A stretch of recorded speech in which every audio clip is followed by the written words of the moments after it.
各位朋友，大家好，欢迎大家来到互动学堂。一个人的成长有两个途径，一个是上课，一个是上当。那如果不上课就会上当。一个人呢对世界的认知有两个途径，那就是教育和教训。如果今天呢你不接受教育，就会接受很多教训。当然大家都知道上当跟教育的成本是非常大的，而今天上课和接受教育成本是最低的，所以欢迎各位来到互动学堂，让我们一起来上课，一起来学习，一起来成长，一起对这个变化的世界拥有正确的认知。那今天呢是我们第一堂课跟大家分享是什么限制了我们的成长和财富。今天为什么有的人成长快，有的人成长慢？为什么有的人贫穷，有的人富有？那首先呢，先我们看一个小故事在北京大学发生这样的事情。学生呢开始穿超短裙，而且裙子有越来越短的趋势。这个老师就觉得不雅，校长呢觉得不妥，于是呢决定下令禁止。结果呢，布告刚一发出，学校里的学员同学议论纷纷。首先是中文系的学生在宣传栏里写成这样的话，他们说几千师生齐争吵，只因裙子太短小。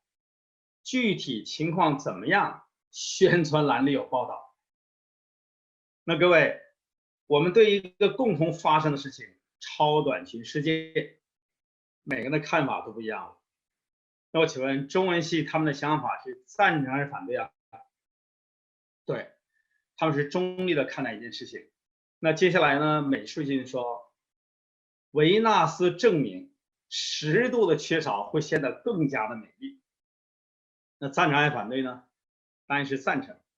接下来法律系说，法律禁止的只是原告由超短裙所萌发的邪念，而非被告所穿的超短裙。赞成还是反对呢？当然是赞成。那接下来呢？经贸系也表达了他们自己的观点。他们说，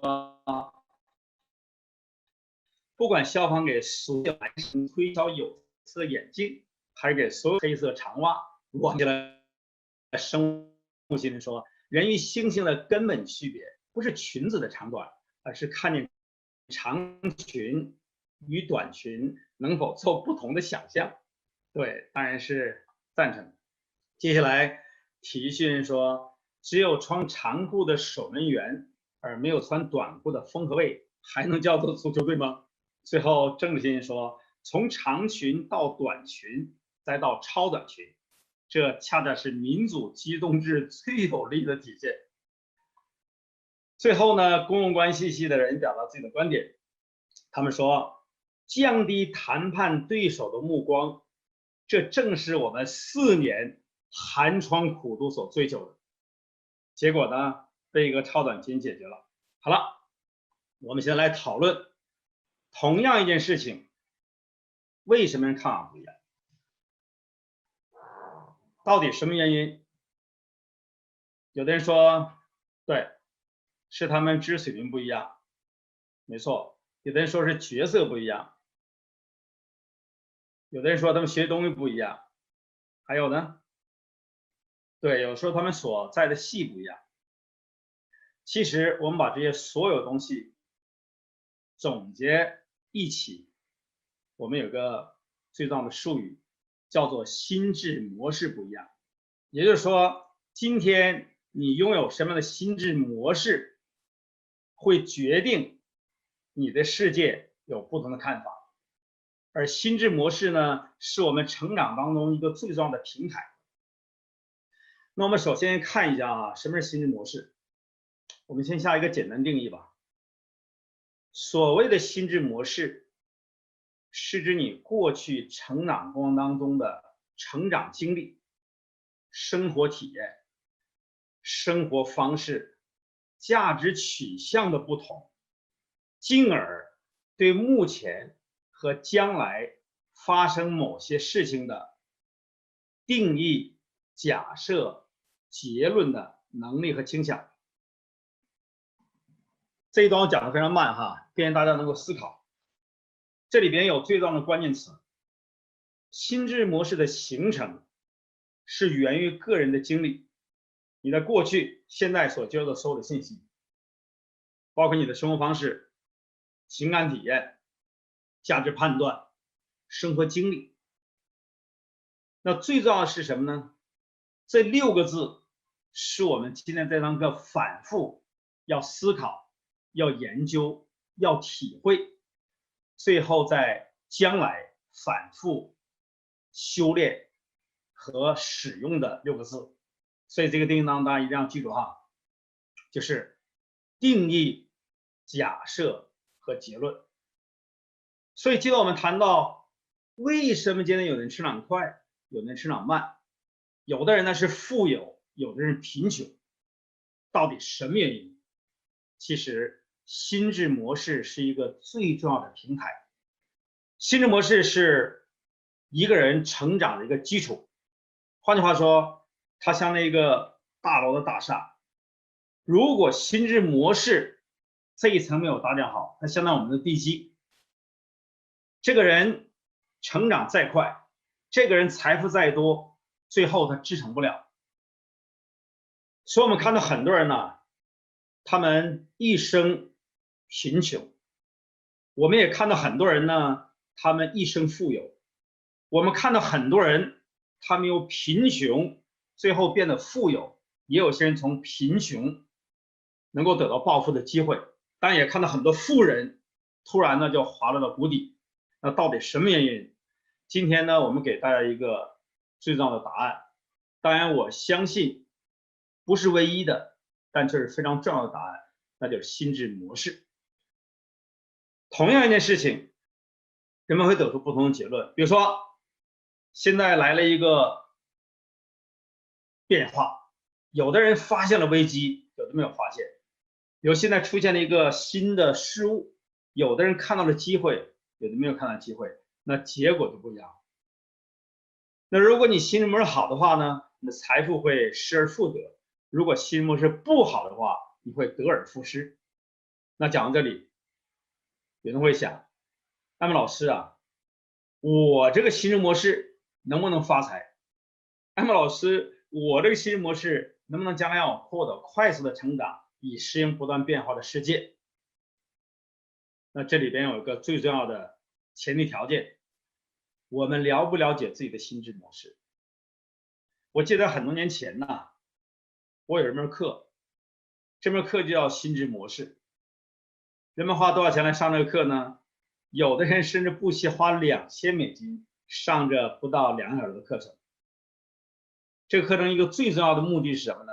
来测试每个人的心智模式，并且根据每一个人对人事物的定义、假设和结论，来寻找心智模式当中缺陷、盲点和误区，进而呢得到一个修炼、改正的一个方向。那讲这里呢，我们来看一下心智模式对我们一个人的影响。你说老师，我现在比较着急啊，我现在就想了解我自己的心智模式，我到底怎样的心智模式？为什么在生活当中我跟人发生口角？为什么有矛盾？为什么今天我那么努力，但是还没有赚到钱？为什么今天我那么辛苦的学习还没有成长？到底什么原因？是不是我心智模式出了问题？那好，我们现在呢，来帮各位做一个价值$2000的一个测试啊，来了解一下我们自己的心智模式。既然心智模式这么重要，但是各位，你以前有测试过吗？大多数没有。有的人测试过，也不知道测试之后呢，如何来评估自己，如何来修炼。所以今天呢，让我们首先来了解一下自己的心智模式。现在请各位呢放下自己手里的事情，不仅是听声音，还要看屏幕哈。我们接下来就要做价值$2000的一个测试。好了，我们先来看屏幕。我接下来呢，会给大家放一些图像。现在呢，就请各位盯住屏幕，快速的回答我提出的问题。现在呢，我们来看是什么限制了你的财富与成长？看这个题目呢，很多人有自己的答案。说是啊，我爸爸妈妈就穷，所以我穷。有的人说这个世界呢对我不公平，有人说老板对我不好，有时候别人骗了我，现在就已经产生你的心理模式了。没关系，这只是你的定义、假设跟结论。我们看根源到底在哪里。接下来我们看下面这张图，在这张图形当中，你看到了什么？就是这个图形，你看到了什么？对 ，T， 正确答案。那接下来呢，这里边有5组图形，这是第1组图形，这是第2组图形，这是第3组图形，这是第4组图形，这是第5组图形。请问各位，这些图又是什么？对，大家说是 T 的组合，正确答案。但是我请问你，没错，它是 T 的组合，同意吗？同意哈。好了，但我请问你，为什么你认为它是 T 的组合？是因为你以前看到过 T，所以你就会跟过去所知道的东西建成了某种新的链接，所以你认为这些图形都是 T 的组合。但是当你认为它是 T 的组合的时候，你就已经掉了心智模式的陷阱。这个陷阱呢，我们叫做过去的经验。心智模式当中检测出了我们自己在以往的成长当中到底有哪些缺陷。那今天我们终于看到了哈，过去的经验往往会影响我们对新的事物的认知。其实呢，新的事物有很多的解答。我们再来看一下这个图形。其实 T 的组合只是其中的一个答案。现在各位你来看，这里边你能寻找到更多的答案。请问各位，这第一个图形是什么？有的人说干。当你说它是干的时候，也掉进了心智模式的陷阱。因为我在美国讲课，很多老外来听课的时候，他不会说是干，因为他从来没有看过中文的干字，他到时候是天线。所以今天为什么你对某件事情下自己的定义，讲一个结论，是因为往往局限于我们过去的经验。好了，当我们找到了原因，现在各位花大概30秒钟来思考一下，我今天的状态，我今天的结果，甚至我今天不想要的一些结果，是有哪些事情在之前就出现了？换句话说，是哪些过去的经历、生活方式、情感体验、价值取向、生活方式里边所带有所有对社会的认知，影响了我们现在的判断。所以，我们要想真正的突破自己，能够破局升维，创造财富，提升自己，一个最重要检索的地方，就是要检讨一下过去哪些不好的经验正在影响和左右我们的现在，甚至会影响我们的未来。就拿我个人来讲哈，我是97年呢去的美国，99年正式移民定居在加拿大。那来加拿大第一件事呢，就是要考驾照嘛。在加拿大没有车就没有腿，寸步难行。所以考驾照的时候呢，我就带着我过去的经验来经历了所有会驾照了。我是多年驾龄的人，他说不行，因为你从中国大陆来。我说你歧视我们中国人都不是。他说来到加拿大，每一个不同的国家不同的规定，你都需要重新考驾照，没有办法，因为没有驾照就不能买车。我就报了一个驾校，这个驾校呢是香港人办的哈。那不瞒各位讲哈，我们今天是来自全球的不同的朋友、不同的学员来听啊，当然也有香港的朋友、台湾的朋友，还有我们大陆的朋友，还有海外华人哈。那在我过去的经历当中，大陆人跟香港有一些人想法就是不一致的，而且在我92年去香港的时候呢，我有一段不愉快的经历，很多香港人瞧不起我们大陆人，这是事实哈，至少我有这样的一个待遇。所以我当时一看那香港人呢，就是有情绪，气不打一处来，而且他非常严肃、非常严厉，教练都是这样的啊。他一见我面，劈头盖脑问，说你有开过车吗？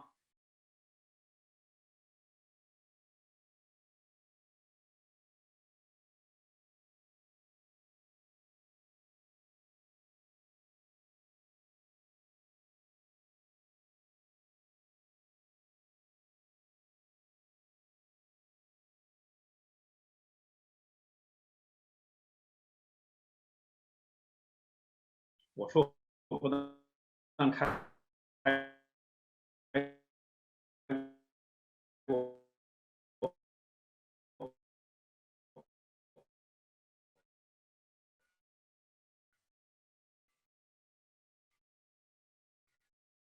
而且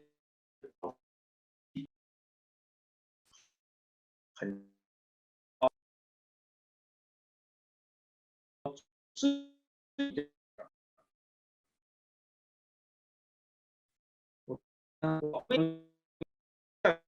我教练问我吧，教练上你点这个箱里面有没有不适合的东西？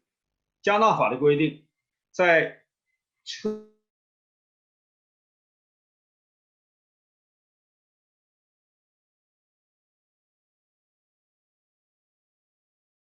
野餐你也不能喝酒，去饭店大多数饭店也不能喝酒，除非这饭店有酒牌。这是加拿大非常重要的规定。他说：“你看，在我车里边有一瓶酒，你没有看到？”这是我想到了周立波啊，有的时候就少了一道检查的程序，对吗？所以呢，我当时呢就很生气，我说：“你这是故意的给我摆局啊！”然后到第三件事情，他说：“你现在坐下来，你根本没有看我有没有扎安全带。加拿大法律规定，驾驶员、副驾驶后面的人必须扎安全带，否则是违法的行为。我安全带都没扎，你就开走了，你想害死我啊？”好，还有，你根本没有调整你座椅前后上下，咱俩高低胖瘦不一样的。开车是一种工作状态，你要把自己调整到最佳的舒适的状态。好，还有，你根本没有调整反光镜跟后视镜，你没有给自己最好的视野。好，还有，你走出停车场根本没有打转向灯。我说没有人，你打什么转向？加拿大法律规定，你在停车场车开完之后必须打转向灯，示意你看到和没有看到行人。他就记住，开车不是技术，开车是态度。我当时可没有你这种悟性啊，我没有去深思这句话。当时我很生气，迫不得已交了钱跟他学开车。有一天晚上，在十字路口，车少人稀，红灯停下来了。教练说走，我说红灯啊，他走，我就看红灯啊，又看看他，他走，呜，我就走了。他非常的生气，把我从车门拉出来，问我你为什么闯红灯？哎，我说你让我闯的，我让你闯就闯吗？在加拿大法律规定，你今天开车的时候不能受周围的因素的干扰跟影响。我让你怎么做你就怎么做吗？将来开车，如果你身边坐个精神病呢？如果坐个喝醉酒的人呢？如果做个不守规则的人呢？你要记住我今天教你的第二句话，在你一生当中，规则最为重要。我又没你的悟性，不会深思30秒，我还是听过了，而且我很生气，我觉得教练呢故意刁难我。那驾校的最后一个经历就是上高速公路，高速公路是我的拿手好戏啊，在国内呢经常跑高速，所以呢很得意，很自如。正当我呢享受上高速公路驾车的乐趣的时候，教练突然问我10减1等于几？10减1等于几啊？9吗？正确答案。教练说错。我说为什么？他在开车这件事情上，10减去1不等于9，等于0。他说你9次开对了，1次错了就车毁人亡。他说开车是零缺点。他说为什么问你这句话？是因为你现在开车有错误动作，这些错误动作如果不纠正，将来一定会酿成大错。在加拿大换线，从这条线换到这条线，要有4个标准动作。第一，一定要看反光镜、后视镜，确定后面的车况、车距跟车速。第二个动作，确认安全，决定转向，然后呢打转向灯。第三个动作，一定要再回头看一下两侧的反光镜跟后视镜。第4个动作非常重要，一定要看一下盲点，你往这边转，看这边的盲点，往这边转，看这边的盲点。这4个动作连在一起，要一气呵成，果断快速，就这样的。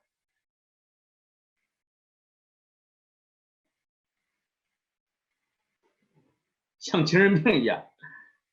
他说你没有看盲点，这是你的错误动作。如果今天你少了一个动作，将来就车毁人亡。根据我过去的经验，我们在中国大陆开车怎么会有4个动作呢？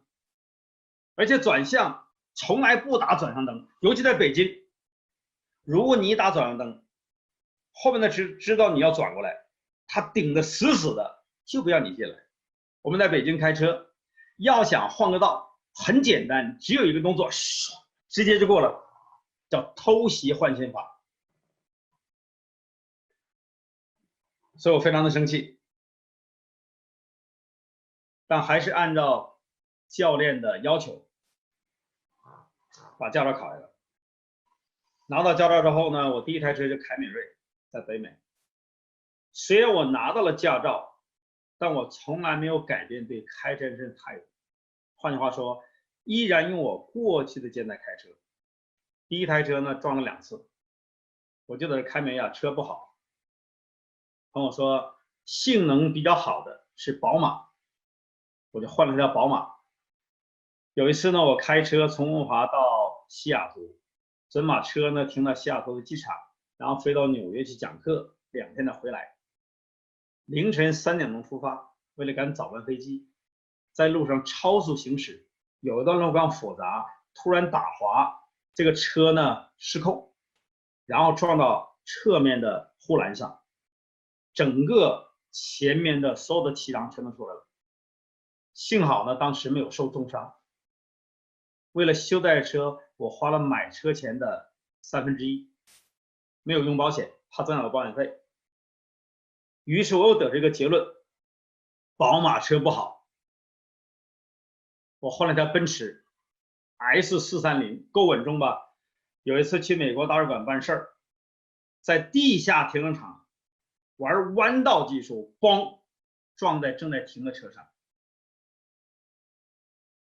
直到大概17、18年前，我买到我的保时捷敞篷跑车，卖车叫威廉。当我提完车之后跟我讲，艾默先生，恭喜你，你实现了北美男人50岁的梦想。在北美啊，50岁的男人开奔驰宝马，别人可能觉得你不怎么样，但如果你开保时捷敞篷跑车，不但认为你有财务基础，还有你有自由有品位。恭喜你，已经10多年实现了50岁的梦想。当然你要记住一句话啊，他这个车就是你自己，你要好好的了解它，享用它，保护它。回到家里，我第一次来深思一件事情：为什么以前我开了这种车，每一次不是磕磕碰碰，就是接到很多的罚单？今天我得了新车，我一定要改变我的心态，调整我的心智模式，我一定要抛弃我过去的经验。所以在那一刻我才终于觉醒，在那一刻我终于反省我自己。其实不管是凯美瑞、宝马和奔驰，这些工具非常非常的好，足可以让我享用驾驶的乐趣，足可以给我提供很好的交通工具。但是为什么没有使用好？不是工具不好，是我们使用工具的心态方法不对，是因为我们往往用过去的经验来面对今天的事情。这一次开悟对我非常重要，我决定要改变，抛弃我过去的经验，用教练教我的方法，正确的方法来做出结论，来下定义，来做假设，来产生新的认知的体系，进而呢指导自己的行动，产生自己想要的良性的结果。所以这次反省呢，对我非常重要。以前呢，总把这些东西用在了学习、工作跟生意上，没有用在生活当中每一件小事上。其实今天生活当中每一件事情，都是我们心智模式外在的显现而已。它可能形式不一样，场景不一样，所表现的领域不一样，但都有一个最重要的基础，那就是你的心智模式。当你的心智模式有缺陷、有误区、有盲点、有陷阱的时候，迟早会给你教训。所以当我认到之后，我决定改变，先是决定改变，然后检讨自己我错在哪里。认错不容易，当时我觉得我比教练都牛，当他说我生气，我不接受，我觉得我很厉害。但是那个时候甚至很恨教练，他折腾我。但是当我这次反省的时候，我特别感谢教练跟我说的这句话。所以今天能够跟各位分享，是因为他太深刻，所以我承认了自己的过错，我决心要改变，然后写了改变的计划。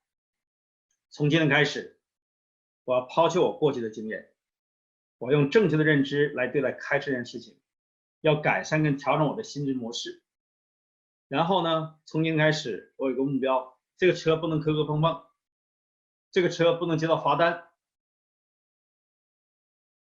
过去大概17、18年以来，这台车跑遍了美国，跑遍了加拿大，到目前为止没有接到罚单，没有磕磕碰碰。当一个人心智模式改变了，他的结果就改变了。所以今天各位啊，现在好好的想想我们自己，不管你是10几岁、20几岁、30几岁，还是走过了更长的人生旅途，我们经历了那么多人生的坎坷磨难，难免会对某些事情有错误的判断，有自己的定义、假设跟结论。有的人呢是那样的顺畅，有的人呢很成功、很有钱、很了不起，受人尊重，难免会形成对某些事情依据过去事情所产生的定义、假设和结论。所以各位，过去的经验是我们每一个人深藏于心的、不易察觉的，但是如果意识不到、不加以修正、不加以改变，你会经常为之付出沉重的代价和昂贵成本的一个最重要的障碍。所以各位要不要去掉它？一定要去掉它。去掉它，第一件是检讨，第二是承认，第三调整，决心改变，然后呢制定行动计划，最后就能看到你想看到的结果。好了，我们再来看第二个图形。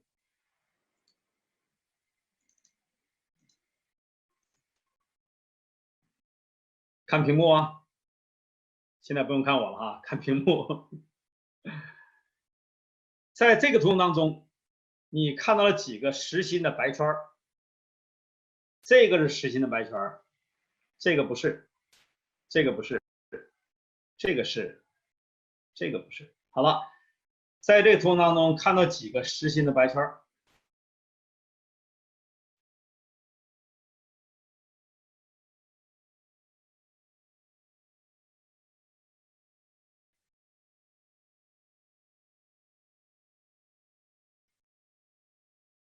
好，正确答案。好了，大家数的比较快啊。再来看这个图形，在这个图形当中，你又看到几个实心的白圈呢？这个实心的白圈，这个不是，这个是。好了，在这个图形当中，你看到几个实心的白圈？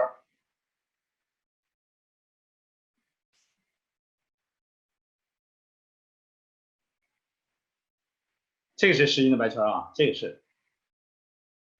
这个是实心的白圈儿，这个不是，这个是哈，这个白的是这个实心的白圈儿，这是1、2、3、4、5、6、7、8、9、10、11、12、13、14、16哈，这里面16个实心白圈儿。好了，看这有几个实心白圈儿，这是不是？没错，28正确答案。那我请问你，你是怎样得出28这个正确答案来的呢？很多人是数的，没错，大多数人都数的啊。那么当你用数的方法所得出的答案，既或答案正确，已经掉进了心智模式的陷阱。为什么你用数的方法？因为你曾经用数的方法解决过类似的问题，于是你就具备了解决同类问题所使用同类方法的倾向，所以你会习惯的用数的方法来解决这个问题。从这开始数，从这开始数，一直数到28为止，这样你就掉进了心智模式的陷阱。这个陷阱叫过去的成功。其实一个新的问题会有不同的解答。正确的方法是什么呢？其中一个比较快的方法，对，很多人已经开始使用了，就是一乘一减，66、36减去8，就得能讲到答案。那你为什么用数的方法呢？是因为你曾经用数的方法解决过类似问题，于是你就具备了用同样方法解决同类事情的惯性的习惯，这种我们叫做过去的成功。也就是说，过去的成功也会成为面向将来的一个障碍。很多人之所以失败了，不是因为他过去就失败，这个人没有好运气，一败涂地，一直这样，所以他连续性的失败不一定的。有很多人的失败是因为他过去成功过，看他大红大紫，今天跌到了谷底，看他呢高楼起，看他大楼倒。为什么？成功不一定是具有连续性的，失败也不能是线性的。那中间的临界点是什么？是你心智模式的转换。如果你今天成功了，你不了解和研究产生成功的最重要的要素，并且确认这要素是否适合将来，你将来一定会失败。所以这个世界上总有一个陷阱等待你，像方才一样，我们掉进了数的陷阱，生活当中也是一样的。所以过去的成功是非常可怕，有时候可怕的不是失败，反正这样了嘛，我还能怎么样？刚才说我今天我光脚的不怕穿鞋的，已经这样了，怕什么？最怕就是成功。所以一个真正想提升自己的人，想创造财富的人，真正想修炼的人，要对人生当中每一次成功要诚惶诚恐，要胆战心惊。企业也是一样的，在北美，在全球很多比较正式的市场里边，都会对某些公司呢有这个评估。比如说新的一年要到来了，他有预测说明年的增长率多少，明年我这个产品产销状况如何，明年会出现竞争对手怎样的竞争的业态，他有一个评估。个人对未来一个评估，比如今天孩子报考大学，那家长或者请个老师，那就会思考一个问题，说将来3、5年、10年、8年，哪些行业会得到快速的发展，哪些职业很吃香，哪些技能很受欢迎，哪些人有更大的更好的生存空间，对未来有个判断、定义、假设和结论。如果今天财年都过去了，这个公司超出了的预算之外的成长，有很多公司不是高兴，甚至恐惧，说明什么呢？他事先预测的不准，有很多因素没有考虑进去。当然了，像很多突发事件，我们叫黑天鹅事件，很多人呢不一定能够知道，不一定能够考虑到，那是另外一个话题。我们将来一些课呢还要探讨，在黑天鹅事件出现的时候，你如何获得生存的空间，进而获得一个更大的成长，那是后话。我们先来谈过去很多成功的经验会导致下一个失败的陷阱。为什么？这里边有深刻的道理。在宇宙当中啊，有3个知道的变量：物质、时间和空间。我们称之为宇宙大法，也叫生意大法，也叫成功大法。什么是物质？人是物质，你想赚钱是物质，你用的产品是物质。什么是时间？过去、现在和将来。什么是空间？北京是个空间，纽约是个空间，巴黎是个空间。那今天大家想获得成长，大家都想赚到钱，大家都想承担责任，成为有用之人。换句话说，是针对我们物质的改变，想提升物质的能量，想赚到钱，想获得成功，想获得成长。物质的能量是由什么来决定的？最重要的有4个要素。第一，物质的本身。你要想获得成长，要想获得财富，要提升你自己的能量。赚钱最简单一个原理叫物理原理，是个吸引力的法则。这个钱是物质，你是物质，你要赚到更多的钱，让钱吸引到这里来，你的能量要够大。你能量大的时候，强的时候，你才能吸引更大能量更大的财富，你才能获得更大的成长。所以第一件事情要提升物质本身能量。人是宇宙当中的半导体，每天都在发出信号。如果你的能量强，你发出信号强，发出的远，你影响的空间就大。所以要想真正获得成长，要提升自己的能量。物质本身能量提升是非常非常重要的。为什么你要学习？你要上课？为什么你要接触周围正向的环境？是让自己本身能量变得强大，变得饱满。这第一个，决定物质能量第一要素是物质的本身。第二，这个物质跟什么物质来交换？物质是处在跟其他物质同样一个环境当中，你的能量会受跟其他能量互相的影响，所以决定物质能量第二要素就是你物质跟什么物质交换。1992年呢，我到香港去创办公司，在一次鸡尾酒会上见到李嘉诚。李嘉诚先生给我拍了，李嘉先生给我20秒时间呢，拍了几张照片，我当时能量大增啊！李嘉诚何许人也啊？当时的华人首富啊，所有的能量就不一样了。所以我回来写书当中也写这样的话，很多人问我，艾蒙老师，为什么我贫穷？艾蒙老师，为什么我失败？为什么我不成功？我书中把这段经历就给他写出来。我说你之所以不成功，你之所以失败，是因为你的身边没有成功的人。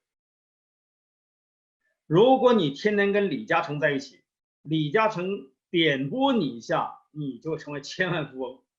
如果你天天跟卖茶叶蛋的在一起，他点拨你一下，你明天就去卖茶叶蛋。所以你之所以不成功，说你的身边没有成功的人。所以决定物质能量第二要素，这个物质跟什么样物质交换。第3要素，物质处在不同的时间，能量是不一样的。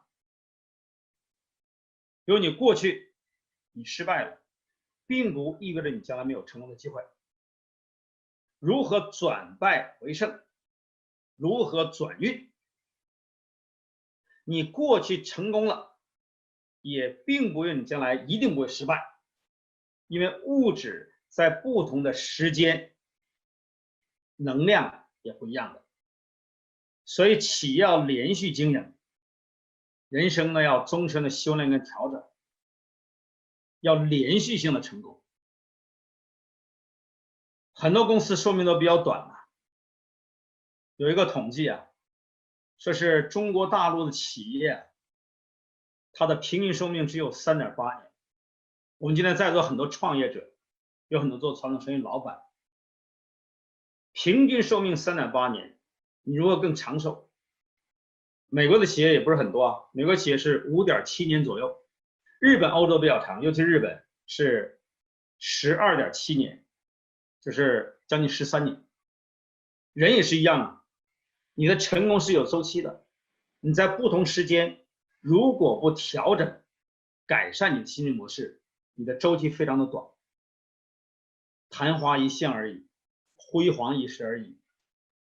你可能展示有财富，随后这个财富呢就会全部的散掉。第4个要素，物质能量除了取决于物质的本身，物质跟什么物质交换，物质在不同的时间。第4个要素，物质在不同的空间能量是不一样的。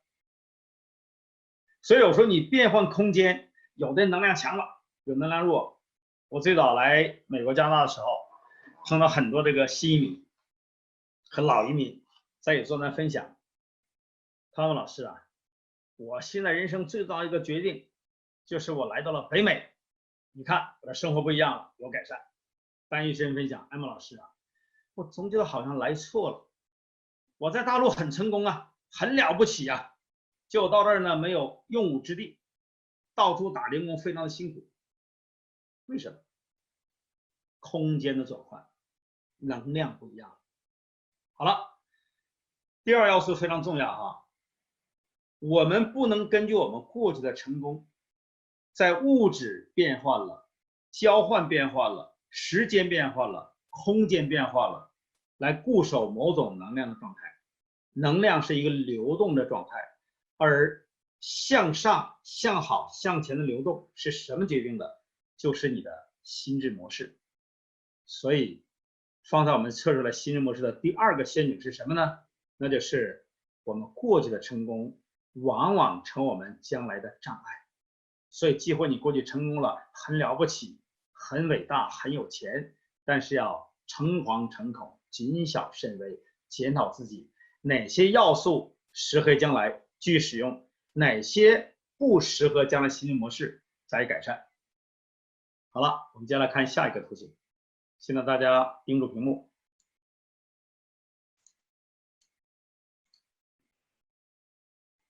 盯住屏幕哈，快速抢答哈，抢答开始啊！在这个图形当中，你看到几个方块？16个、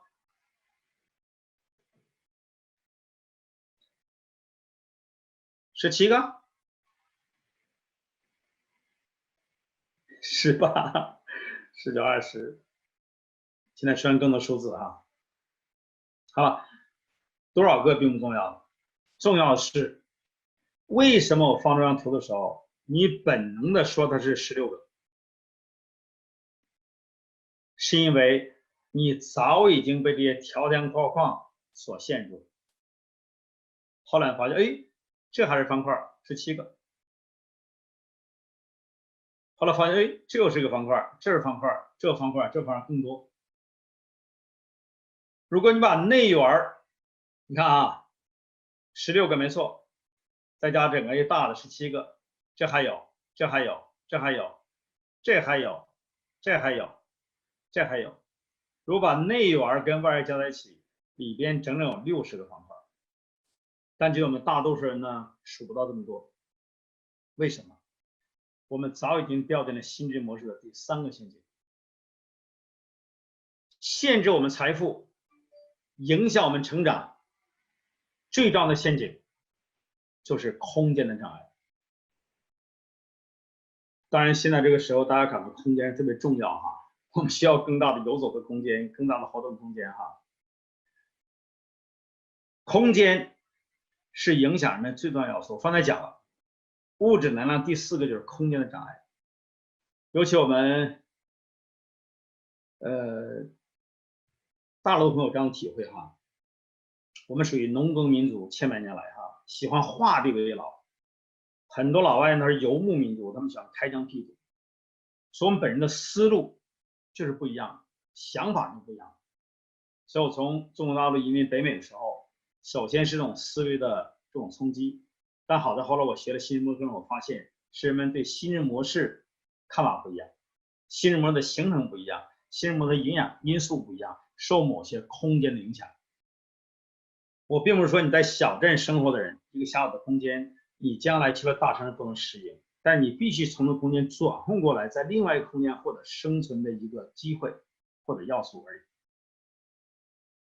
空间是影响人最重要的要素。有一次到马来西亚上课啊，有个学员说：“安文老师啊，我现在做这个电子商务啊，做这个组项的生意，这个生意不好做。”我说为什么呢？他说我来的那个小地方啊，我在马来西亚的柔佛州，我说你在柔佛州我去过啊，那里有新山呢。我说你在哪个？他说我在笨珍。我说我也去过。他说你知道吗？我现在我该找都能找到了，他们都不加入，这个生意不好做，这空间太小。我说笨珍只是你生活的地方，你的生意在全球。大多数人在评估自己生意的时候，往往被某一个空间所限制。正如今天当下的环境，2020年，由于黑天鹅事件，现在全世界进入那种经济状态，我们叫隔离经济。但是今天某些事物能够阻挡我们，能够隔离我们，但是我们的心智模式要获得解放，要获得松绑，否则的话，既或不隔离你，既或给你一个更广阔的空间，你会因为自己的心智模式，让自己的生命窒息，让自己被锁在贫穷的牢笼里边。所以今天如何突破空间的障碍，是每人思考。我们以前常讲啊，我们是线上的生意，我们是互联网的生意，我们是电子商务。那我请问你真正的把这种思维打开了吗？你有真正的借助线上的工具吗？正如此时此刻，现在很多人无工可做，无生意可做，有的还不能出门，所以有的人呢没有收入了，生意落千丈，有的人在那埋怨，在那抱怨，不但生意停止了，财富停止了，个人成长的机会都没有。但我也看到这个时候很多人走到线上，有的人开直播，有的人线上非常活跃来做这个生意，有的人呢释放自己啊，在屋里边喊啊，也是种方法。总之呢，你要拓展更大的空间。传统生意，大家在这条街吵来吵去的，互相的竞争，在一个市场拼得你死我活，我们往往习惯在某一个空间里边去竞争，去获得生存权利。其实今天啊，更大的发展要突破你所在的空间，开启你新的心理模式。讲这里是我想到啊，当我们在跟隔壁那个竞争对手争得你死我活的时候，我们跟同桌吵来吵去的时候，我们同事之间互相闹矛盾的时候，甚至在一个家庭里边大家互相争吵的时候，美国人趁我们不注意，他把宇宙都给分了。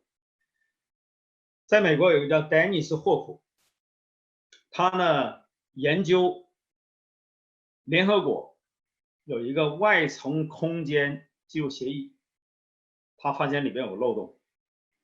因为这个协议的缘起是因为前苏联跟美国搞太空竞争赛，所以联合国为了保护太空资源，制定了一个外层空间这样一个保护的一个协议，主要国家都已经签署。这个协议明确规定，不允许任何国家宣布对地球之外外层空间，包括星球、天体的命名权跟拥有权。这霍普先生发现一个漏洞，他说不允许任何国家，没说个人不允许。第二天就跑到法院宣布，月球是我的了。那法院里边来了个疯子，结果呢，一查所有的文件，发现确实这个写有漏洞，只规定不允许任何国家，没说个人不允许。而同时呢，根据查询的资料，包括前苏联的主要的国家，这些国家都没有个人申请的案例，它是全世界第一个以个人名义申请的一个案例，所以法院没有办法，那只能是默许了。所以第二天呢，这个丹尼斯霍普就成立一家公司，叫月球有限公司，简称月球大使馆。他印了一盒名片，名片上面身份就变了，名片上写道：月球驻地球大使。然后他开始出售月球的土地，当时他出售月球土地是19块9毛9，加上首先手续费再加上税，大概是不超过30块钱美金呢，就是付月球的土地。各位你知道你听着好像是个笑话，但是过去很多人呢都买了土地，包括美国前总统里根，包括老布什都是他土地，包括很多知名影星、名人。切不说他赚多少钱，就说英国的老夫妇叫威廉斯，这老夫妇拿到了月球驻英国大使的身份，他最多时候一年可以赚到100万英镑。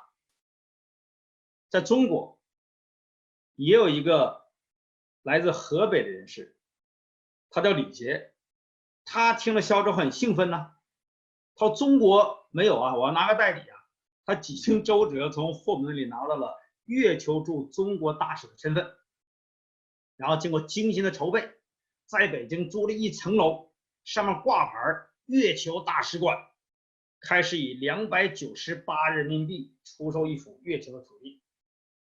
各位你知道吗？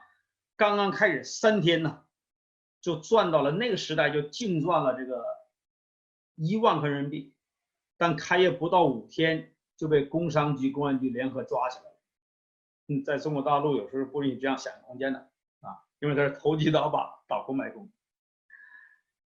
但至少这件事情，丹尼斯霍普告诉你一件事情：人的想象的空间是非常重要的。那今天我们处在这样一个时代，人类步入了2020，黑天鹅事件出现了，有的人觉得把我们的生育空间缩小，所以今天我们非常非常感谢黑木辉女士，她非常重要的提议。我非常感谢所有的领导人，他们大力的支持。我们今天呢在空中开课，我们今天已经跨越了某种空间，我们进入了另外一个空间，去延续我们的成长，去延续我们的财富。所以今天不要为任何人所阻隔你，不要为任何事情所影响。今天当你改善心智的时候，就会跳出你现在的生活空间、生活领域，而不应该被任何人所束缚你，不应该为任何不确定因素影响你。只要你愿意改善只要你愿意改善自己，只愿你愿意修炼自己，你一定会成功。所以这个时候不要太郁闷，也不要太抑郁，不要太悲观，不要太恐惧。这个时候可能恰恰是你的机会。其实在这样一个关口，至少从我个人体认，有3个机会你可以突破的，可以跨越空间的，可以破局升威的。第一个，全球没有任何一次像今天这样这么快速的进行全民的健康教育，这是普及，这就预示到在疫情过后，健康产业将出现井喷式的爆炸性的成长，这正是你的机会。第二，人们从来没有感受到今天赚钱的管道比赚钱的本身更为重要。当一切停摆之后，当没有收入，当不能上班、不能出去的时候，这个时候谁钱还源源不断，人们终于悟到了，这是在之前辛辛苦苦、不怕拒绝、不怕困难建立管道的人，在今天他依然有现金流，他可以供房，可以供车，可以安排家里的生活。所以各位啊，今天任何事情都等提醒，正如我们今天身体得病一样，得病就是提醒你要关注自己的身体，要关爱自己。所以今天唯有突破自己的障碍，才能有更大的成长。好了，接下来呢，我们来看下一个图形。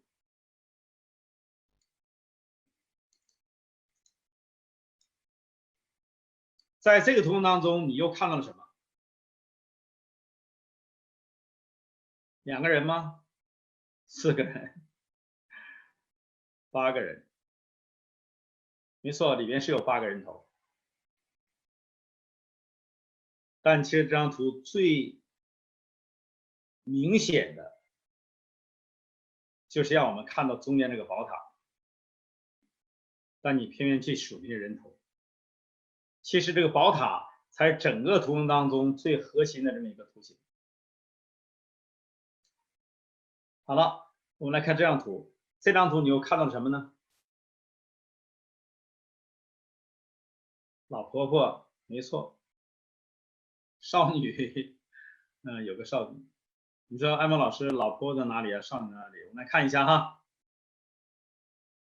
这是老婆婆的勾尖鼻子，这是眼睛，这是嘴，这是下巴，这是裘皮大衣，这是围巾。老婆婆在这里，少女在哪里呢？这少女的头发，少女的脸颊，少女的下巴，少女的耳朵、眼睫毛啊，头巾、翘皮的羽毛，脖子和脖子上尖的少女那里。那为什么今天这里面有2个图案，少女和老婆婆，你只看到了老婆婆，或者只看到少女，只见其一不见其二呢？是我们掉进了心智模式的另外一个陷阱。这个陷阱呢，我们叫做背景当中的主题。人们往往因为过多的重视背景当中虽然醒目，但是并不重要的事情，而忽略了真正的主题。正如今天我们目前的境遇，如果你去看新闻，只有这么一个主题，只有这么一个消息，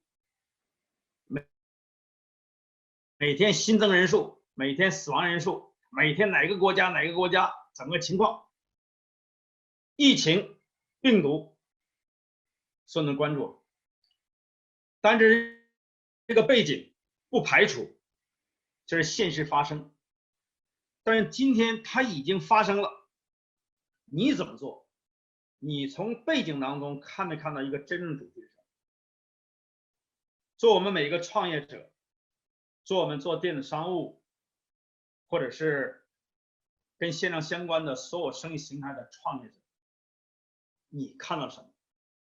第一，我们要看到，我刚才说过了，健康产业非常重要，不是等疫情过去，也不是等疫情好转，是长久的贯穿人的一生和人类社会整个进化过程当中一个最重要的主题。第一是健康，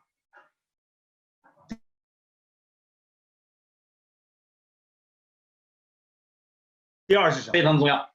如果今天你做一个在固定地点拿固定工资的人，或你的生意有固定门面的人，那个会把你锁起来，你没有了自由。所以今天人们从来没有像今天这样感到自由非常重要。那这个主题好在哪里？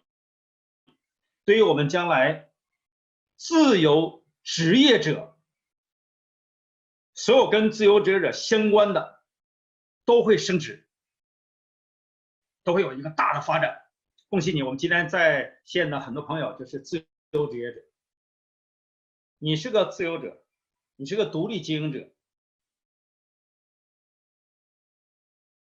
今天你借助平台、借助系统来进行创业，你是个自由的人士，而且不受任何影响，不受任何限制，甚至被某种束缚情况下，谁拥有了自由这种空间，是有更大的发展。而今天作为一个自由职业者，恭喜你。第三个，你有没有从贝隆看到这样一个主题？第三个什么呢？其实我已经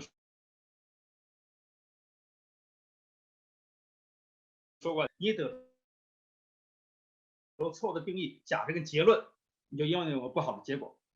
如果根据某些事件，你有错误的定义、假设跟结论，结果一定不好。所以我已经说过了，反复强调，重要事情要说3遍哈。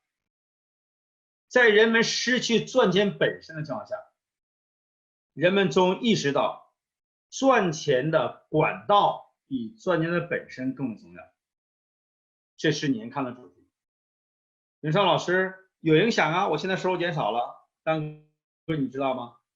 在去年呢，我们拿某一个行业做一个参照系哈，组织营销调查了中国整个91家公司，其中去年2019年呢，能够维持现状、稍有成长的企业还不到20%，80%的企业已经垮掉了。那还没到2020年呢，2020年更加的复杂，进入了今年。在今年，我不用说，你都已经把焦点放到某些数据上。你看某些行业的发展，你不说旅游行业，你也不说交通运输，你也不说这个开饭店、餐饮行业和其他店面收银的行业，很多公司都已经垮掉。所以今天虽然你收入减少，但是请记住，你的性质是管道，既或减少还有，而且情况好转会有更大的成长空间，因为你走在正确的路上。所以很多人的财富跟成长之所以被限制，是因为他在背景当中没有看到真正的主题，他深陷那些背景当中比较明显的但却不重要的东西，被那些所束缚、所影响。好了，我们接下来看最后一个。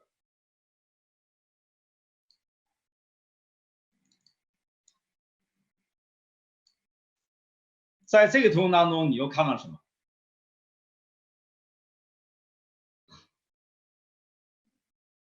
有人说看到了一个十字架啊，有人说看到了个台阶，有人说看到了个迷宫，有人说看到很多方块。我们大多数人都得不到一个正确的一个结论哈。好了，我们再用另外一种话看到，现在你眯起眼睛，用眼睫毛去看它，你看到了什么呢？对，看到了一个人的头像，这是美国第16届总统亚伯拉罕·林肯头像。方才为什么没有看到？是因为你没有用自己的心灵距离去看。现在为什么你看到了？是因为你聚焦。是什么限制我们的财富？限制我们成长？很多人身处真实当中，却从来没有聚焦过。这是我们最后一个陷阱，我们帮他分析一下。大多数人呢，是生活在某种现实里边，他有对某些发生事情的固定的定义、假设和结论，所以难免看不到真实的状态。有今天很多传统老板想转型，很多呢打工上班的人想创业，无怪乎就是获得成长、获得财富嘛，让个人获得成长，让自己财富增加。那今天你面对的现实，看到真实的场景是很残酷的。有传统生意竞争非常残酷，有时候想创业，创业不是所有的人可以成功，你要具备基本的创业者的素质跟能力。今天怎么来做？这一点非常重要，要从真实当中找到真正的焦点是什么。我最近发现很多朋友抱怨，很多朋友甚至埋怨，有的人呢埋怨国家，有的人埋怨政府，有的人埋怨这个社会，有的人埋怨这个平台，有的人埋怨这个系统，出现很多事情，大家呢都慌了，不是抱怨就埋怨。为什么？因为当事情发生变化的时候，情境发生变化，人们会有一种压力。我知道此时此刻这块石头就在我们的心上，它压着我们，但它是真实发生的事实。如果你天天去想这块石头，这块石头在你心里会越来越重的。如果你天天想这件事儿，你的负担会越来越重的。石头就在那里，你能不能把它搬掉？你天天想那块石头，想这件事儿，会变得越来越沉重。搬掉石头的方法很简单，顷刻之间，重新定义，重新假设，重新下结论。换句话说，转换焦点。永远不要把焦点放在你不想要的东西上，永远把焦点放在想要的东西上。某些事实已经发生，当你自己一个人不能改变的时候，或者你在改变的过程当中还没有看到理想的结果，唯一改变的是谁？是你自己。换焦点，不要想这个问题怎么样，想什么我们怎么样去解决问题，展示你个人之力、团队之力解决不了，甚至有时候平台系统解决不了，中间可能很多国家都解决不了，那这时候怎么办？把焦点放在哪里？我们怎么样做对自己、对团队、对平台、对系统、对将来更有价值、更有意义的事情？也就是说，永远把焦点放在你想要的，而不要把焦点放在你不想的事情上，你的空间更大，成长更快，赚钱更多。好了，我们先来总结一下，是什么限制了我们的财富，限制我们的成长？每个人呢都有最重要的障碍，这个障碍呢总有5个，每天呢影响我们对世界的看法，影响我们的定义、假设跟结论。第一个是过去的经验，第二个是过去的成功，第三个是空间的障碍，第四个是背景当中主题，第5就是真实当中的焦点。那既然我们看到了障碍，看到了陷阱，正如我每一段个人的成长都是一样的，有时候不自知、不承认、不认错，你会在不同场景为它付出惨重的代价。当你认识到之后，改善的心理模式，事情会向好的方向发展。那讲到这里，我相信各位都知道方法是什么。既然看到了陷阱，方才测试你都已经掉进去了，不要为自己辩解，不要辩护，要承认，确实我掉进去了。这只是我们其中几个测试而已，而生活当中每天都这样的测试题，每天人们都会掉进这样的陷阱，所以才产生了目前你的财务状况，你个人的生存状态。所以第一，要承认有缺陷、有盲点、有误区；第二，决心要改变；第三，我们有改变的方法。好了，那怎么样改变？如何破局生威？如何改善我们的心智？看这张图，这个呢有一个丑陋的男人的面孔，代表我们的限制；这是个裸体的女人，代表我们的潜力。那么如何突破限制，挖掘潜力？我们先改变一下。现在改变之后，各位你来看，他像不像他呀？很多人像是你的想象，不像是事实。我们要客观嘛，对吗？好了，没关系，再改变一下，像不像？有的时候有点像，但更多的还是这个阴影，还这个影像，没关系，再变一下，像不像？像不像？像不像？像不像？像不像？有人说还不像，不像不能再变了哈，再变警察就来了。各位来看哈，从这里到这里，我们经历了什么？就是每次改变一点点。当你每次改变一点点的时候，你就会突破你的限制，挖掘你的潜力。所以各位啊，心智模式的改变，不是今天你听了这堂课，你进入了互动学堂，经历了1个多小时你就改变了。今天这个课程只是告诉我们，我们身上有障碍，我们需要改变。那如何改变呢？如何提升自我，创造财富？心智模式改变了，这个世界就改变了。如何提升，让我们个人获得成长？如何创造真正属于我们的财富？在最后给各位分享几点，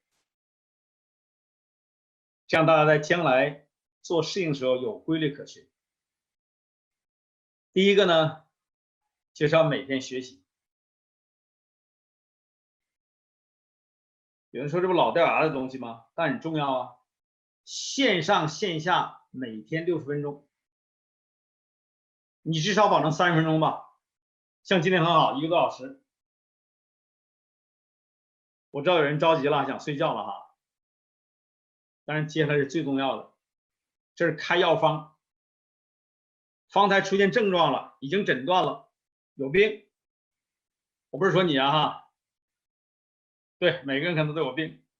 心智模式出现问题，诊断了，影响我们财富，限制我们成长。现在开个药方怎么来做？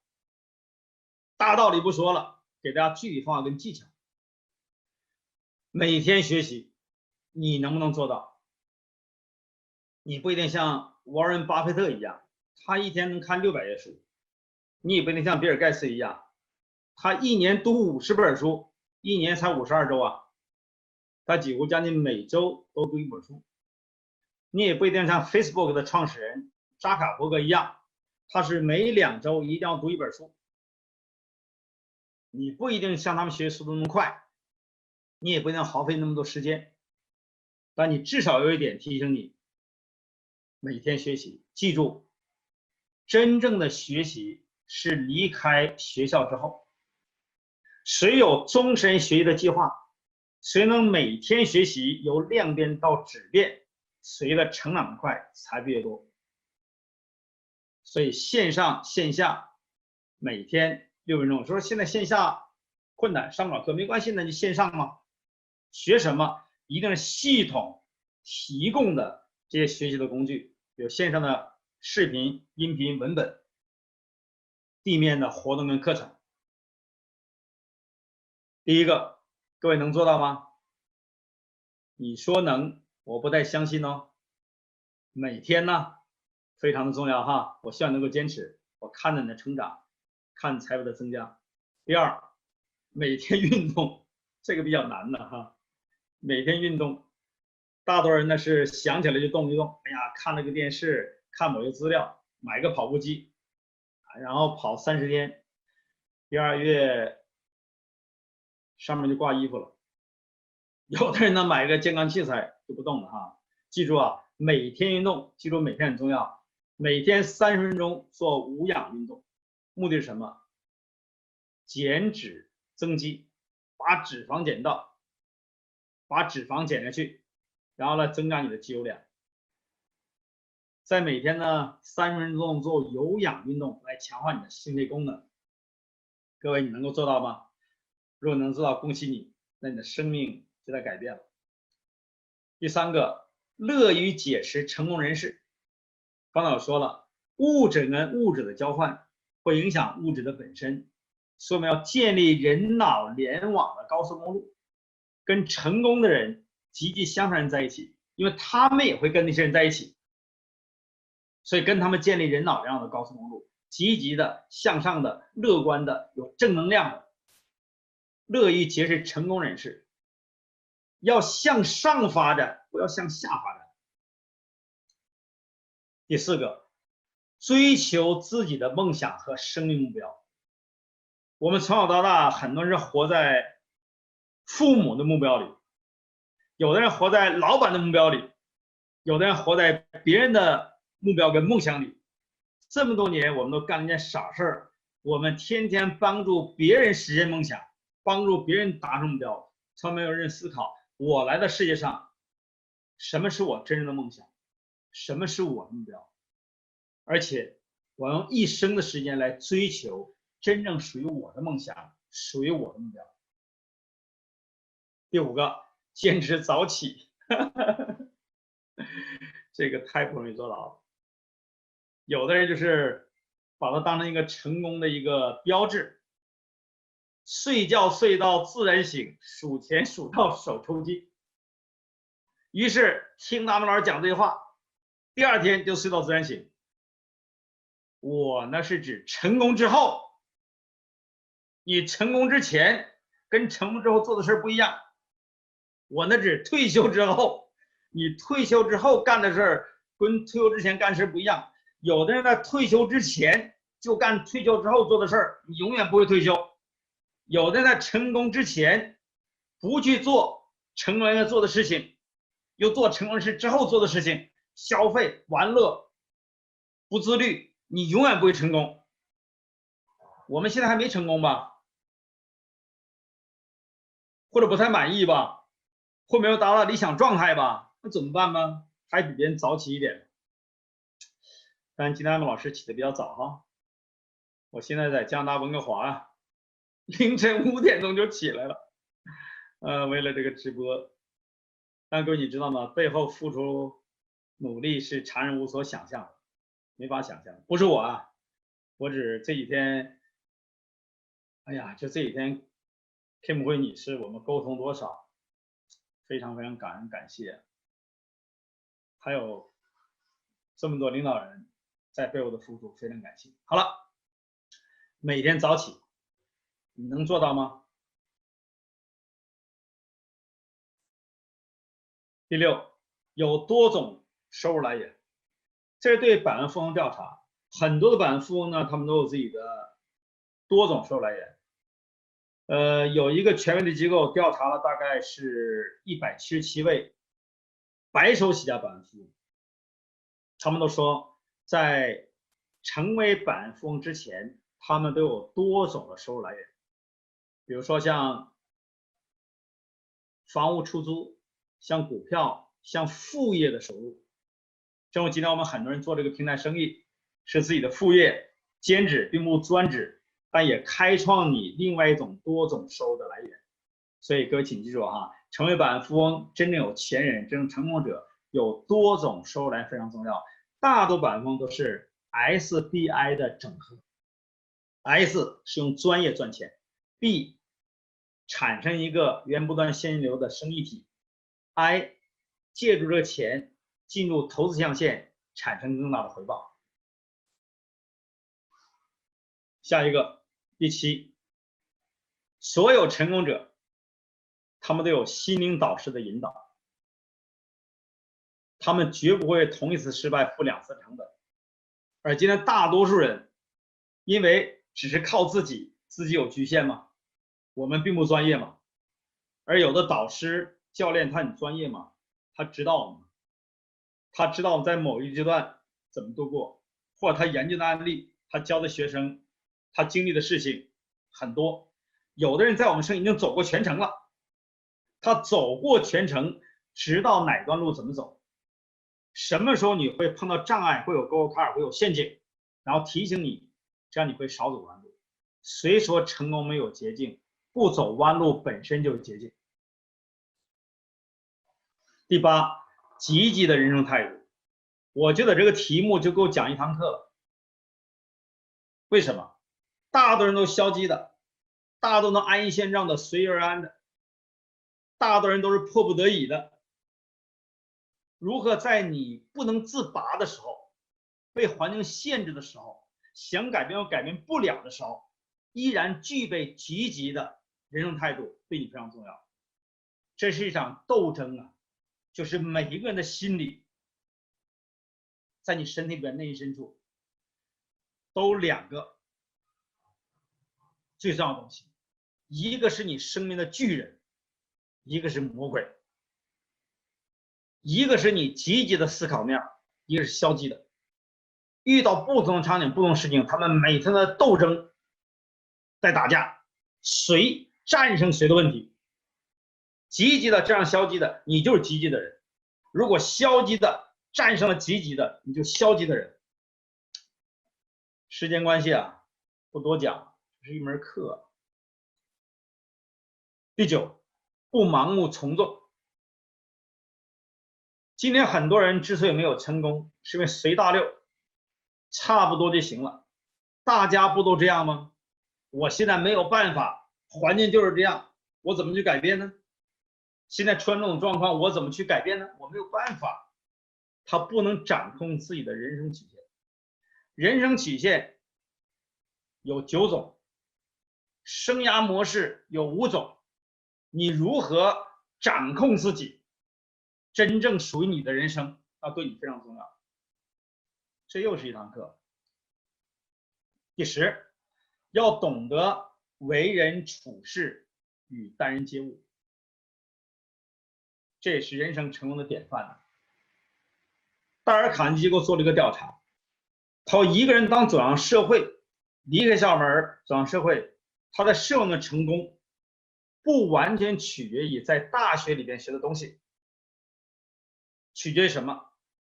经过调查发现，这个调查长达7年，花了200万美金，无数个样本，就有这个结论，其中85%取决你的人际关系和做人的技巧，另外只有15%取决他的专业技术。所以各位啊，为人处事、待人接物是非常重要的。正如今天我们的平台生意，其实要想成功很简单，会做人了就成功了。哎，说点小故事啊。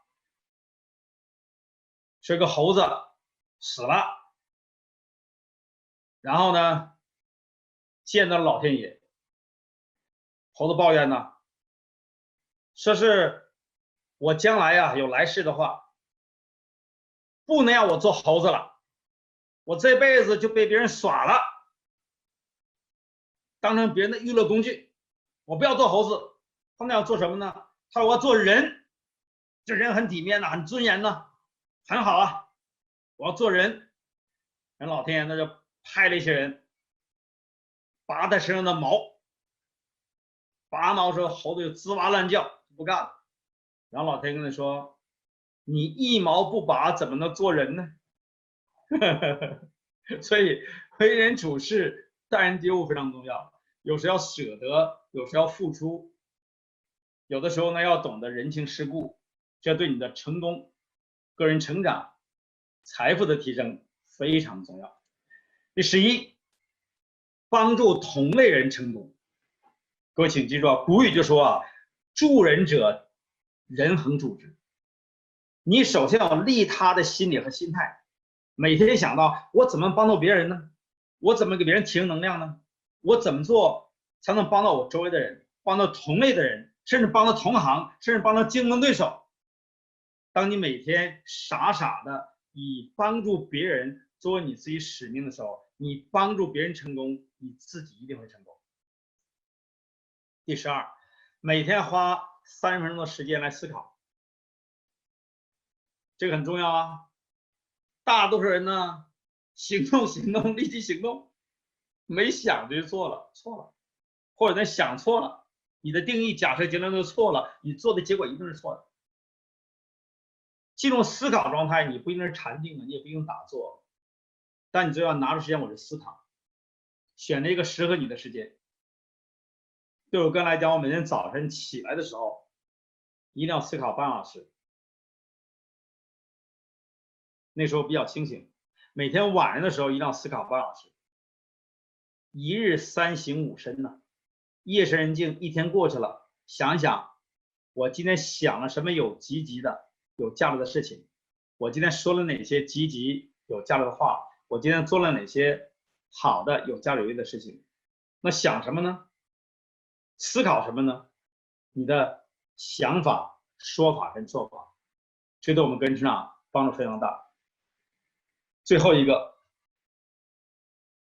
很多人这点做不到啊，我不说你呀，每个人都做不到，包括我。但我今天提出来还有很重要，所以我们要修炼，要改善，那就是欢迎批评与指教。找到修正你的参照系对你来讲非常重要的。大多数人那是不肯呐、不愿呐、不接受啊。很多人之所以遭受损失，财富没了，成长延迟了，失败了，就是少了那句话。咨询，跟别人说那一句，你看我这做的对不对？我这怎么样？他自己的想法，我认为，我觉得，我感觉我很了不起，所以你有自己的定义、假设跟结论，往往就错了。我们有时候少了那种咨询，少了那份谦卑，少了那份公开自己的想法，因为别人不知道你推论怎么得出的定义、假设跟结论，你还信以为真，就错了。甚至有的时候你还挟制说法，还能够影响别人，那就更错了。所以有的时候要怀着谦卑之心，要欢迎，跟接受两码事啊。欢迎，随时的欢迎。我哪儿做的不对，请指导我。我这样想对不对？是不是我经过死活动了？是我想错了？是我判断失误了？因为很多人因为信息不对称，容易产生错误的定义、假设跟结论。有很多人认知不协调，你有错误的认知，那当然结果就错了。有很多人的资源不匹配，虽然你想对了，认知正确了，但你不具备一个整合性的资源。所以今天为什么要借助平台、借助系统呢？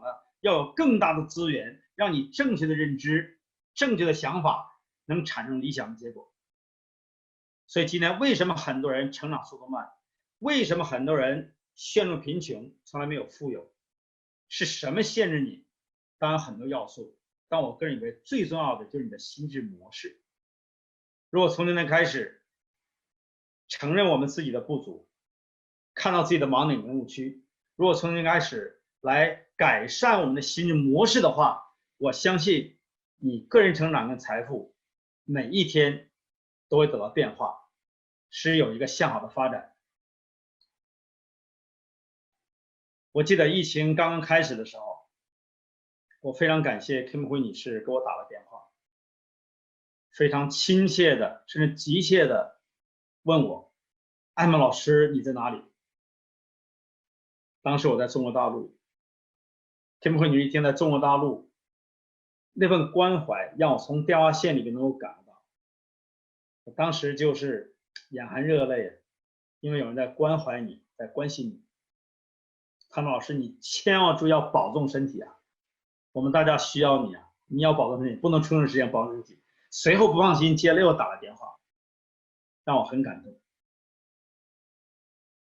在前段时间，我去了德州，有一个武汉的朋友，他遇到了疫情的影响，他的生意呢处在停摆的状态，他想重新开启线上那种生意的模式，但自己又没有把握，所以他咨询我。我2天没有给他回复，第3天跟他回我说对不起，这2天我在美国。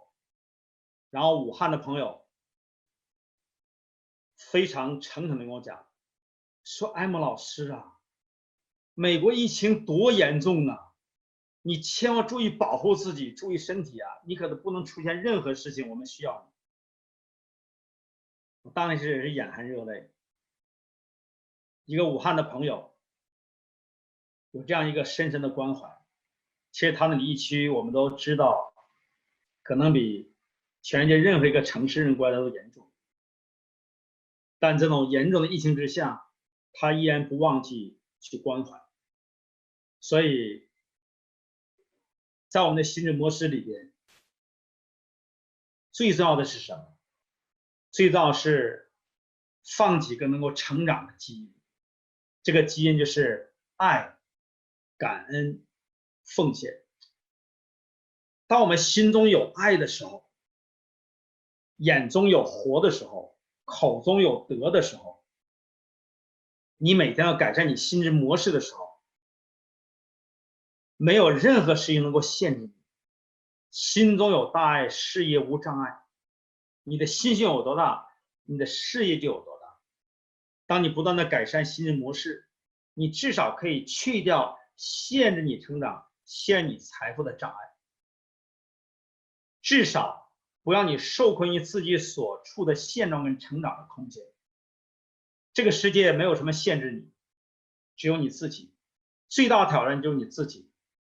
当今天我们愿意内省式的发展，而不是外向型的抱怨的时候，你个人成长才刚刚开始。如何获得一个系统的成长？